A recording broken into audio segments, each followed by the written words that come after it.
ദൈവനാമത്തിൽ ഏവർക്കും സ്നേഹവന്ദനം. നമ്മുടെ പ്രത്യേക പഠന പരമ്പര ബൈബിളിനെക്കുറിച്ചുള്ളതാണ്. ദൈവം മനുഷ്യരുടെ കൈകളിൽ നൽകിത്തന്ന വിശുദ്ധമായ പരിശുദ്ധമായ ഗ്രന്ഥം ബൈബിൾ. ഈ പഠന വിഷയത്തിൻ്റെ 104-ാമത്തെ അവതരണത്തിലാണ് നാം ആയിരിക്കുന്നത്.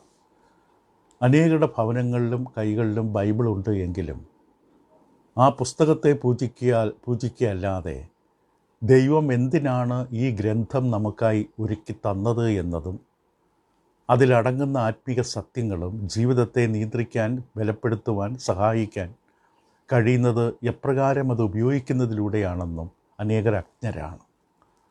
ദൈവം വളരെ വ്യക്തമായി തന്നെ പറഞ്ഞു, തിരുവെഴുത്തുകൾ അറിയാത്തത് കൊണ്ടാണ് തെറ്റിപ്പോകുന്നത്, കാഴ്ചപ്പാടുകൾ, ദർശനങ്ങൾ പരാജയപ്പെടുന്നത്. എൻ്റെ ജനം പരിജ്ഞാനമില്ലാതെയാൽ നശിച്ചു പോകുന്നു എന്ന് ദൈവം അരുളി ചെയ്തു. അതുകൊണ്ട് എപ്രകാരമാണ് ബൈബിൾ മനസ്സിലാക്കേണ്ടത് എന്ന് നമ്മൾ വ്യക്തമായി ബോധ്യപ്പെട്ടിരിക്കണം. പല കാര്യങ്ങൾ കഴിഞ്ഞ ദിവസങ്ങളായി നമ്മൾ ചിന്തിച്ചുകൊണ്ടിരിക്കുകയാണ്. ഇപ്പോൾ നമ്മുടെ പഠനം ബൈബിൾ പഠനത്തിൻ്റെ ശരിയായ മനോഭാവം എന്താണ്. ബൈബിൾ പഠിക്കാൻ ആഗ്രഹിക്കുന്ന, മനസ്സിലാക്കാൻ ആഗ്രഹിക്കുന്ന എല്ലാവരും ആ മനസ്സിലാക്കേണ്ടതിനുള്ള ശരിയായ വിധവും മനസ്സിലാക്കണം. ബൈബിൾ മനസ്സിലാക്കണമെന്ന് ആഗ്രഹിച്ചാൽ മാത്രം പോരാ, എപ്രകാരമുള്ള മനോഭാവം നമുക്കുണ്ടായിരിക്കണം. നാം കൊരിന്ത് ലേഖനത്തിൽ നിന്ന് അവിടെയുള്ള വിശ്വാസികളുടെ ജീവിതത്തിലെ പരാജയം കണ്ടു. അന്യോന്യം വഴക്കും പിണക്കവും കൊണ്ട് നടക്കുന്നവർക്ക് ബൈബിൾ മനസ്സിലാക്കാൻ ദൈവത്തിൻ്റെ ഏകദാനത, ദൈവത്തിൻ്റെ ഐക്യത, ദൈവം ഒന്നെന്നുള്ള സത്യം മനസ്സിലാക്കാൻ ബുദ്ധിമുട്ട് വരും. അന്യോന്യം കരുണ കാണിക്കാത്തവർക്ക് ദൈവത്തിൻ്റെ കരുണ മനസ്സിലാക്കാൻ പറ്റില്ല. പരസ്പരം സ്നേഹമില്ലാത്തവർക്ക് ദൈവ സ്നേഹത്തെക്കുറിച്ച് മനസ്സിലാക്കാൻ പറ്റില്ല. അപ്പം ജീവിതത്തിൽ രൂപാന്തരങ്ങൾ വരണം, സ്വഭാവത്തിന് മാറ്റം വരണം. നമ്മുടെ സ്വഭാവം ശരിയല്ലെങ്കിൽ ദൈവവനവുമായിട്ട് നമുക്കൊരു ബന്ധവും ഉണ്ടാകില്ല. വായിച്ചു പോകാം ചടങ്ങ് പോലെ. പക്ഷെ വചനത്തിൽ പറയുന്ന ആത്മീക സത്യങ്ങൾ നമുക്ക് മനസ്സിലാക്കാൻ ബുദ്ധിമുട്ട് വരും.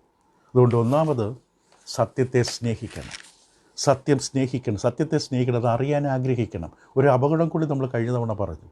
സത്യത്തെ കൈക്കൊള്ളുകയോ വിശ്വസിക്കുകയോ സ്നേഹിക്കുകയോ ചെയ്യാതിരുന്നാൽ ദൈവം നമ്മൾ ഭോഷ്ക്ക് വിശ്വസിക്കുവാനായിട്ട് വാതിൽ തുറന്നിടും.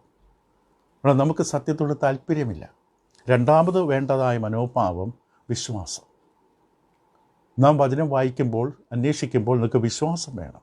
ഇത് ദൈവത്തിൻ്റെ വചനമാണ്. ദൈവം നമുക്ക് തൻ്റെ വിശുദ്ധമായ ഹിതം, അരുളപ്പാടുകൾ നമുക്ക് അറിയിച്ചു തന്നതാണ്. തൻ്റെ വിശുദ്ധ അപ്പോസ്തലന്മാരിലൂടെയും മറ്റ് തിരഞ്ഞെടുക്കപ്പെട്ട എഴുത്തുകാരിലൂടെയും നാം അറിയേണ്ടതിന്, പഠിക്കേണ്ടതിന് വെളിപ്പെടുത്തിയിരിക്കുന്ന കാര്യങ്ങളാണ്. മൂന്നാമത് നാം സാമാന്യ ബുദ്ധി ഉപയോഗിക്കണം.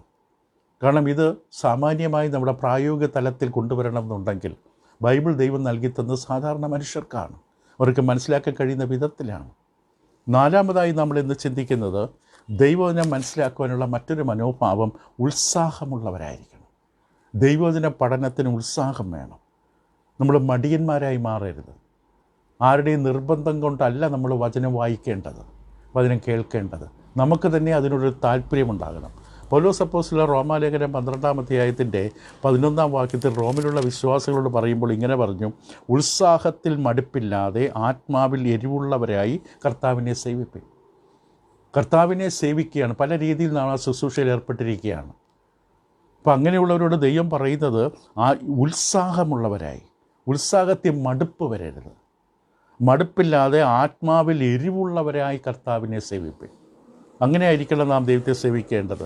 പൗലോസ് അപ്പോസ്തലൻ തിമോത്തിയോസ് എന്ന തൻ്റെ പ്രിയ ശിഷ്യനെ എഴുതുമ്പോൾ 2-ാം ലേഖനത്തിൽ അതിൻ്റെ 2-ാം അധ്യായത്തിൻ്റെ 15-ാം വാക്യത്തിൽ പൗലോസ് അപ്പോസ്തലൻ ഇപ്രകാരം പറയുകയുണ്ട്. തിമോത്തിയോസിന് എഴുതിയ 2-ാം ലേഖനം അതിൻ്റെ 2-ാം അധ്യായത്തിൻ്റെ 15-ാം വാക്യത്തിൽ പൗലോസ് പറഞ്ഞത്, സത്യവചനത്തെ യഥാർത്ഥമായി പ്രസംഗിച്ചുകൊണ്ട് ലജ്ജിപ്പാൻ സംഗതിയില്ലാത്ത വേലക്കാരനായി ദൈവത്തിന് കൊള്ളാകുന്നവനായി നിൽപ്പാൻ ശ്രമിക്കുക. നമ്മുടെ ശുശ്രൂഷകൾ, നമ്മുടെ എല്ലാ കാര്യങ്ങളും ദൈവം മുമ്പിൽ കൊള്ളാകുന്നതാകണം. അങ്ങനെ വേണം ദൈവം നമ്മളെ നിന്ന് കാണുവാൻ. ദൈവത്തിന് മുമ്പിലാണ് നമ്മൾ എല്ലാ കാര്യങ്ങളും ചെയ്യുന്നത്, മനുഷ്യരെ പ്രസാദിപ്പിക്കാൻ ദൃഷ്ടി സേവകളാലല്ല. അപ്പോൾ ഫലപ്രാപ്തിയുള്ള വചന പഠനത്തിന് അത് ആഗ്രഹിക്കുന്ന വ്യക്തി തൻ്റെ പഠനത്തിൽ ഉത്സാഹം കാണിക്കണം. മടുപ്പ് വരരുത്. ഉത്സാഹത്തിന് നേരെ എതിരാണ് മടുപ്പ് എന്ന അവസ്ഥ. വായിക്കുന്നതിന് മടുപ്പ്. നമുക്ക് ഏതെങ്കിലും തിരക്ക് കൊണ്ട് ഒരു ദിവസം വായിക്കാൻ സാധിച്ചില്ലെങ്കിൽ ആ രാവിലെ സാധാരണ വായിക്കുന്ന സമയത്ത് വായിക്കാൻ സാധിച്ചില്ലെങ്കിൽ മറ്റൊരു സമയം കണ്ടെത്തി വായിക്കുക. ഉത്സാഹത്തോടെ വായിക്കുക. സത്യത്തെ സ്നേഹിച്ചുകൊണ്ട് വിശ്വാസത്തോടെ സാമാന്യ ബുദ്ധിയോടെ വായിക്കുക. 4, ബൈബിൾ ബഹുമാനിക്കണം. ബൈബിളിനെ ബഹുമാനിക്കണം. അതിൻ്റെ പുസ്തകമായിട്ട് ചില സ്വർണ്ണക്കടകളിലും മറ്റും വെച്ചിരിക്കുന്ന പോലെ സ്റ്റാൻഡിൽ വെച്ചിട്ട് ലൈറ്റും കത്തിച്ച് പൂവിടാനല്ല, പൂജിക്കാനല്ല.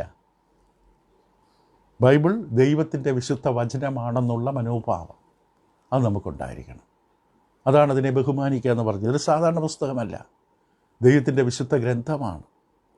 അപ്പോൾ നമുക്ക് അതിനോടുള്ളൊരു ബഹുമാനം ആവശ്യമുണ്ട്. ഇല്ലെങ്കിൽ പുസ്തകത്തിൽ നിന്നും മനസ്സിലാകില്ല. നമ്മൾ നേരത്തെ പറഞ്ഞു, നമ്മുടെ ജീവിതം, നമ്മുടെ മനോഭാവം, കാഴ്ചപ്പാടുകൾ, സ്വഭാവം, ഇതൊക്കെ നിർണായകമാണ്. ദൈവം അതിനെ മനസ്സിലാക്കുക. ദൈവസന്തതിയായവൻ ദൈവവചനം കേൾക്കുന്നുവെന്നാണ്. ഇപ്പോൾ ഒരു നല്ല ബൈബിൾ പഠിക്കുന്ന വിദ്യാർത്ഥിയെ സംബന്ധിച്ച് ആ വ്യക്തിക്ക് നല്ല നിശ്ചയവും ഉറപ്പും കാണും. ബൈബിൾ ദൈവശ്വാസീയമായ ഗ്രന്ഥമാണ്, ദൈവം നൽകിത്തന്ന ഗ്രന്ഥമാണ്, ദൈവത്തിൻ്റെ പുസ്തകമാണ്. അപ്പോൾ അതുകൊണ്ട് ഈ പുസ്തകം കൈകാര്യം ചെയ്യുമ്പോൾ അത് അർഹിക്കുന്ന ബഹുമാനവും അർഹിക്കുന്ന ഗൗരവവും ആ വിദ്യാർത്ഥി ഈ പുസ്തകത്തിന് നൽകും. ഈ പുസ്തകത്തിൽ പറയുന്ന വിഷയങ്ങൾക്ക് നൽകും. ചില കാര്യങ്ങൾ നമുക്ക് മനസ്സിലാക്കാൻ ബുദ്ധിമുട്ടുണ്ടാകും. പക്ഷെ നമ്മുടെ മനോഭാവം സാക്ഷാലാകുന്നത് പോലെ ദൈവവചനമായിട്ട് തന്നെ കൈക്കൊള്ളണം. ഇത് ദൈവത്തിൻ്റെ ശബ്ദമാണ്. ഇവിടെ നമ്മുടെ മനോഭാവം എന്തായിരിക്കണം? ഇത് ദൈവത്തിൻ്റെ പുസ്തകമാണെന്നുള്ള മനോഭാവമായിരിക്കണം. ദൈവം നമുക്ക് സ്വർഗത്തിൽ നിന്ന് നമ്മുടെ കൈകളിലേക്ക് നൽകി തന്ന ദൈവത്തിൻ്റെ ഗ്രന്ഥം എന്ന നിലയിൽ നമ്മളിതിനെ കാണണം. സ്വർഗത്തിൽ നിന്ന് തന്നതാണിത്, നമ്മുടെ കൈകളിലേക്ക് തന്നതാണ്. ദൈവം നമ്മളെ വിളിച്ച് നിർത്തി നമ്മോട് സംസാരിക്കുകയാണ്. ഒരു ബഹുമാനം നമുക്ക് വചനത്തിലുണ്ടാകണം. 6, ബൈബിൾ വായനയിൽ നമുക്ക് ഗ്രഹിക്കാൻ കഴിയും എന്ന പ്രതീക്ഷ ഉണ്ടാകണം. വായിച്ചാൽ നമുക്ക് ഗ്രഹിക്കാൻ കഴിയും. അനേകർക്ക് പറ്റിയിരിക്കുന്നൊരു അബദ്ധം, ബൈബിൾ വായിച്ചാൽ എനിക്ക് മനസ്സിലാക്കാൻ കഴിയില്ല എന്നൊരു ധാരണയാണ്. അത് തെറ്റാണ്. ബൈബിൾ വായനയിൽ നമുക്ക് മനസ്സിലാക്കാൻ കഴിയേണ്ട കാര്യങ്ങൾ മനസ്സിലാക്കാൻ കഴിയും എന്നുള്ളത് നമ്മൾ തിരിച്ചറിയണം. ഈ ഒരു ബോധ്യമില്ലെങ്കിൽ വായിച്ചാൽ നമുക്കൊന്നും ഗ്രഹിക്കാൻ പറ്റില്ല. അപ്പോൾ വചനം പഠിക്കുമ്പോൾ അത് നമുക്ക് വായിക്കാൻ കഴിയും, മനസ്സിലാക്കാൻ കഴിയും എന്നുള്ളത് നമുക്ക് തിരിച്ചറിയാം. ദൈവം ആഗ്രഹിക്കുന്നതാണ് നമ്മളത് വായിച്ച് മനസ്സിലാക്കണം. കാരണം യോഹന്നാൻ്റെ സുവിശേഷം 8-ാം അധ്യായത്തിൽ കർത്താവ് യേശുക്രിസ്തു തൻ്റെ ശിഷ്യന്മാരോട് പറഞ്ഞപ്പോൾ ഇങ്ങനെ വളരെ വ്യക്തമായിട്ട് തന്നെ പറഞ്ഞു. യോഹന്നാൻ 8-ാം അധ്യായത്തിൻ്റെ 32-ാമത്തെ വാക്യം ക്രിസ്തു പറഞ്ഞത്, സത്യം അറിയുകയും സത്യം നിങ്ങളെ സ്വതന്ത്രരാക്കുകയും ചെയ്യും. തന്നിൽ വിശ്വസിച്ച യഹൂദന്മാരോടാണ് യേശു പറഞ്ഞത്, എൻ്റെ വചനത്തിൽ നിലനിൽക്കുന്നു എങ്കിൽ നിങ്ങൾ വാസ്തവമായി എൻ്റെ ശിഷ്യന്മാരായി സത്യമറിയുകയും സത്യം നിങ്ങളെ സ്വതന്ത്രരാക്കുകയും ചെയ്യും. ക്രിസ്തുവിൻ്റെ ശിഷ്യന്മാർ അവർക്ക് വേണ്ടിയാണ് നൽകപ്പെട്ടത്. അവർക്ക് വായിച്ചാൽ സത്യമറിയാൻ കഴിയും. സത്യമറിഞ്ഞാൽ സ്വാതന്ത്ര്യം കിട്ടും. യഥാർത്ഥ സ്വാതന്ത്ര്യം അതാണ്. ഇപ്പോൾ ദൈവശ്വാസീയമായ വചനത്തിലൂടെ, വാക്കുകളിലൂടെ സത്യം നമുക്ക് വെളിപ്പെട്ടു. ഇത് നമുക്കായി എഴുതി തന്നു. അങ്ങനെ എഴുതി തന്നതിലൂടെ ദൈവത്തിൻ്റെ മർമ്മങ്ങൾ, നിഗൂഢമായിരുന്ന ദൈവിക സത്യങ്ങൾ നമുക്ക് വെളിപ്പെട്ടു. പൗലോസ് അപ്പോസ്തലൻ എഫേസ്യർക്കെതിരെ ലേഖനത്തിൻ്റെ 3-ാം അധ്യായം അതിൻ്റെ 3 മുതൽ 5 വരെ വളരെ മനോഹരമായി ഇത് അവതരിപ്പിക്കും. വായിച്ച് കേൾക്കാം 3 വാക്യങ്ങൾ. എഫേസ്യർ 3 മുതൽ 5 വരെ. ഇവിടെ പൗലോസ് അപ്പോസ്തലൻ പറഞ്ഞത്, എൻ്റെ 2 മുതൽ വായിക്കട്ടെ. നിങ്ങൾക്കായി എനിക്ക് ലഭിച്ച ദൈവകൃപയുടെ വ്യവസ്ഥയെക്കുറിച്ച്, ഇത് ദൈവത്തിൻ്റെ വ്യാപാരം, ദൈവത്തിൻ്റെ ഇടപാടുകൾ, ദൈവത്തിൻ്റെ വ്യവസ്ഥയെക്കുറിച്ച് ഞാൻ മീതെ ചുരുക്കത്തിൽ എഴുതിയതുപോലെ, എന്ന് പറഞ്ഞാൽ 1-2 അധ്യായങ്ങളെക്കുറിച്ചാണ് മീതെ ചുരുക്കത്തിൽ എഴുതിയതുപോലെ, വെളിപാടിനാൽ എനിക്കൊരു മർമ്മം അറിയായി വന്നു. എനിക്ക് ഈ മർമ്മം, ഒരിക്കൽ മറിഞ്ഞിരുന്ന മർമ്മം എനിക്ക് മനസ്സിലായത് വെളിപാടിനാലാണ്. ദൈവം വെളിപ്പെടുത്തി തരണമെന്ന് തീരുമാനിച്ച സമയത്താണ് അത് വെളിപ്പെട്ടത്. വെളിപാടിനാൽ എനിക്കൊരു മർമ്മം അറിയായി വന്നു എന്ന് നിങ്ങൾ കേട്ടിട്ടുണ്ടല്ലോ. നിങ്ങളത് വായിച്ചാൽ ക്രിസ്തുവിനെ സംബന്ധിച്ചുള്ള മർമ്മത്തിൽ എനിക്കുള്ള ബോധം നിങ്ങൾക്ക് ഗ്രഹിക്കാം. ഇപ്പോൾ വായിച്ചാൽ നിങ്ങൾക്ക് മനസ്സിലാക്കാൻ പറ്റും എന്ന് ദൈവത്തിൻ്റെ ആത്മാവിലൂടെ എഴുതുകയാണ്. ഇപ്പോൾ ദൈവത്തിൽ നിന്ന് വെളിപ്പെട്ടതായ മർമ്മം പൗലോസ് അപ്പോസ്തലൻ നൽകപ്പെട്ടു. പൗലോസ് അത് എഴുതി. എന്നിട്ട് എഫേസ്യ ലേഖനത്തിൽ എഫേസ്യ സഭയിൽ കൊടുത്തു. അവരോട് പറഞ്ഞു, നിങ്ങളത് വായിച്ചാൽ മനസ്സിലാക്കാൻ പറ്റും. നമ്മളോടും പറയുകയാണ്, നമുക്കത് വായിച്ചാൽ കർത്താവ് യേശുക്രിസ്തുവിനെക്കുറിച്ച് പൗലോസിന് കിട്ടിയ ആ വലിയ വെളിച്ചം, ആ വെളിപാട് നമുക്ക് മനസ്സിലാക്കാൻ പറ്റും. അനേകം ആൾക്കാർ തെറ്റിദ്ധരിക്കുന്നൊരു വേദഭാഗമുണ്ട്. പത്രോസ് എഴുതിയ ലേഖനത്തിൻ്റെ 2-ാം ലേഖനത്തിൻ്റെ 1-ാം അധ്യായം 20-21 വാക്യങ്ങൾ. ഈ 2 വാക്യങ്ങൾ എടുത്തു വെച്ച് അനേകർക്കൊരു തെറ്റിദ്ധാരണയുണ്ട്. കാരണം അവരുടെ ധാരണ വചനം വായിച്ചാൽ മനസ്സിലാക്കാൻ പറ്റില്ല. വാക്യം പക്ഷേ ഇങ്ങനെയാണ് പറയുന്നത്, തിരുവെഴുത്തിലെ പ്രവചനമൊന്നും സ്വയമായ വ്യാഖ്യാനത്താൽ ഉളവാകുന്നതല്ല എന്ന് ആദ്യം തന്നെ അറിഞ്ഞുകൊള്ളണം. ഇപ്പം ദൈവവചനം സ്വയമായ വ്യാഖ്യാനത്താൽ ഉളവാകുന്നതല്ല എന്ന് ആദ്യം തന്നെ അറിഞ്ഞുകൊള്ളണം. ഈ വേദഭാഗം വളരെയധികം തെറ്റിദ്ധരിക്കപ്പെട്ടിരിക്കുന്നു. കാരണം അവിടെ പറയുന്നു തിരുവെഴുത്തിലെ പ്രവചനം, അതായത് ദൈവവചനം ഒന്നും സ്വയമായ വ്യാഖ്യാനത്താൽ ഉളവാകുന്നല്ല. ഇതിൻ്റെ അടിസ്ഥാനത്തിൽ ചിലരുടെ ധാരണ എന്ന് പറയുന്നത് ദൈവവചനം ഒരു വ്യക്തിക്ക് വ്യക്തിപരമായി വായിച്ചാൽ മനസ്സിലാക്കാൻ പറ്റില്ല, സ്വയമായ വ്യാഖ്യാനത്താൽ ഉളവാകുന്നില്ല. സ്വയം ബൈബിൾ വായിച്ചാൽ, ഞാൻ എൻ്റെ ബൈബിൾ വായിച്ചാൽ എനിക്ക് മനസ്സിലാക്കാൻ പറ്റില്ലെന്ന് ബൈബിൾ പറയുന്നു എന്നാണ് ചിലരുടെ ചിന്ത. അങ്ങനെ അവരെ ആരോ വഴിതെറ്റിച്ചിരിക്കുകയാണ്. അങ്ങനെയല്ല പത്രോസ് പറഞ്ഞത്. പത്രോസ് പറഞ്ഞത് അങ്ങനെയല്ല.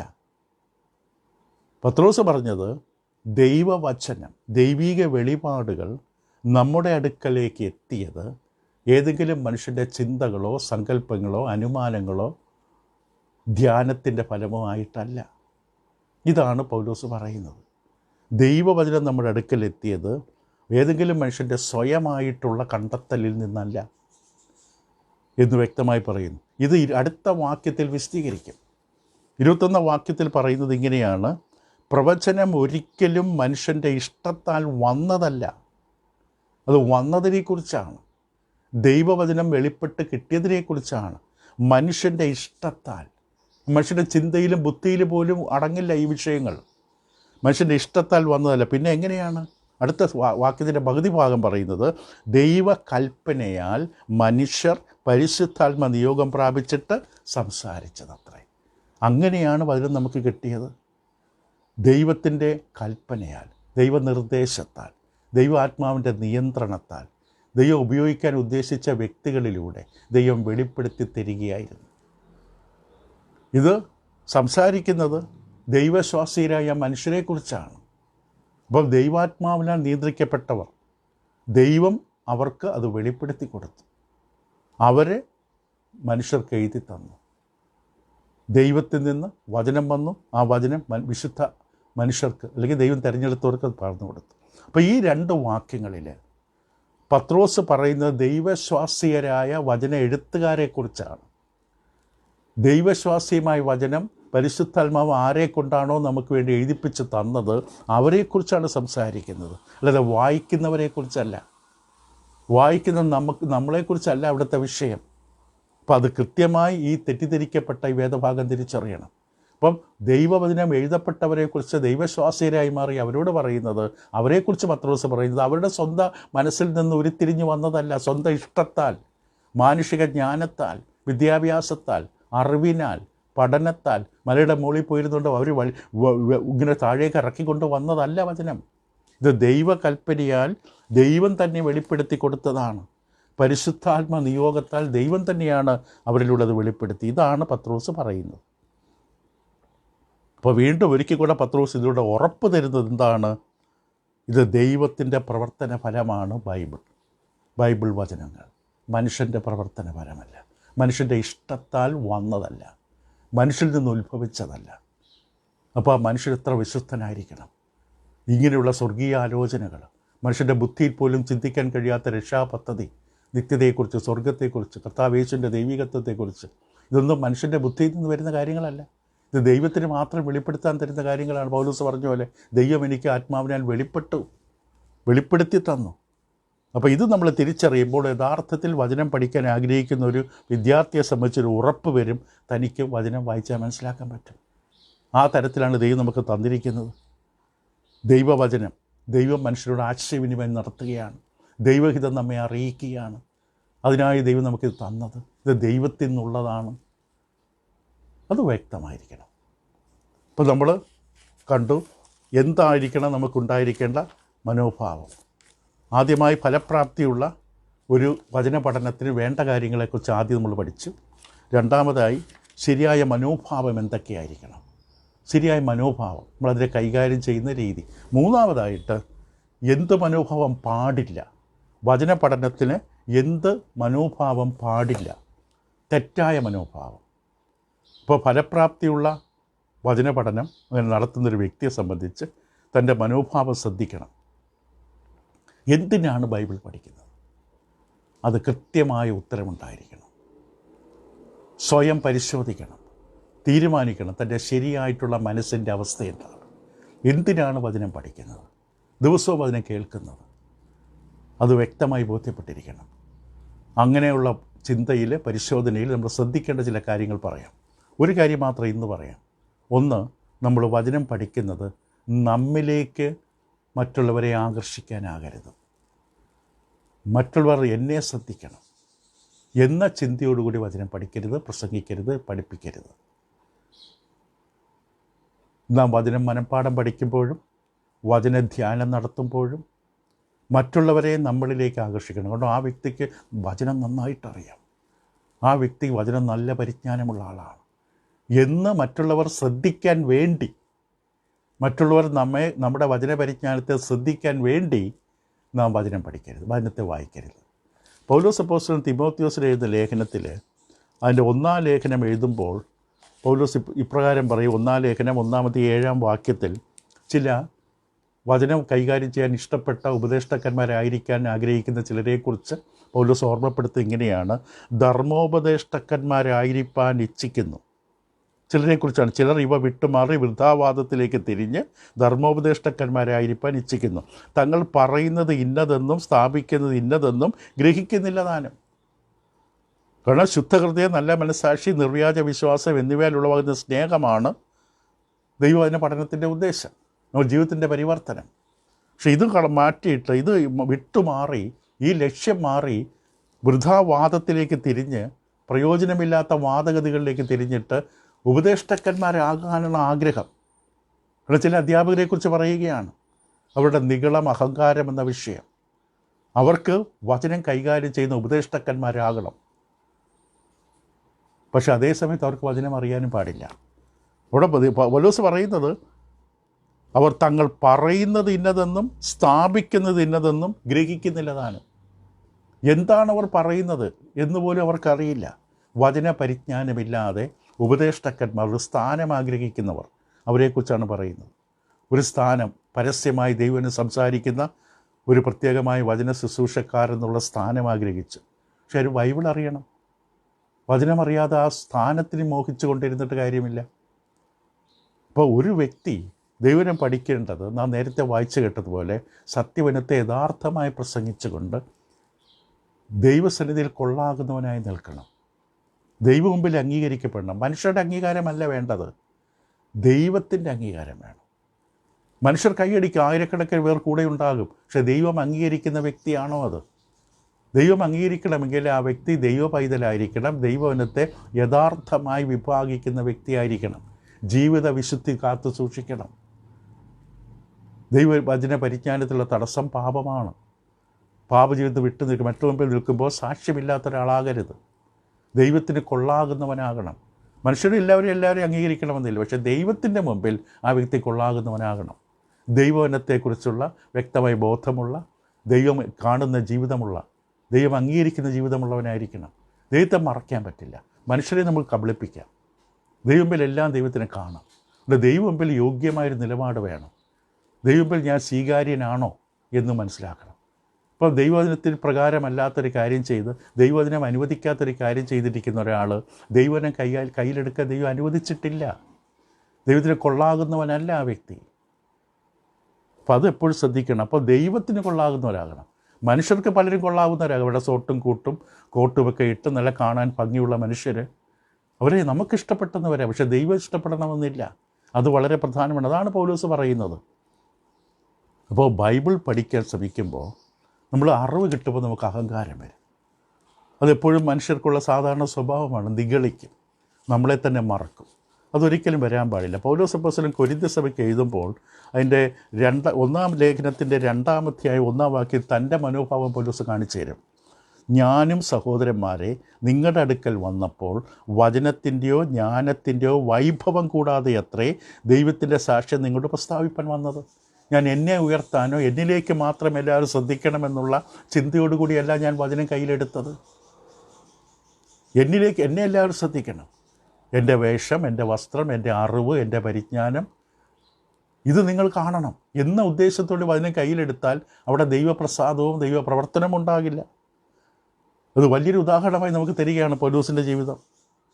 പൗലോസിനെ പോലെ ഇത്ര ആഴമേറിയ ഗഹനമായ വചനപരിജ്ഞാനം, ക്രിസ്തുവിനെക്കുറിച്ചുള്ള മർമ്മങ്ങളെക്കുറിച്ചുള്ള ബോധമുള്ള മനുഷ്യൻ.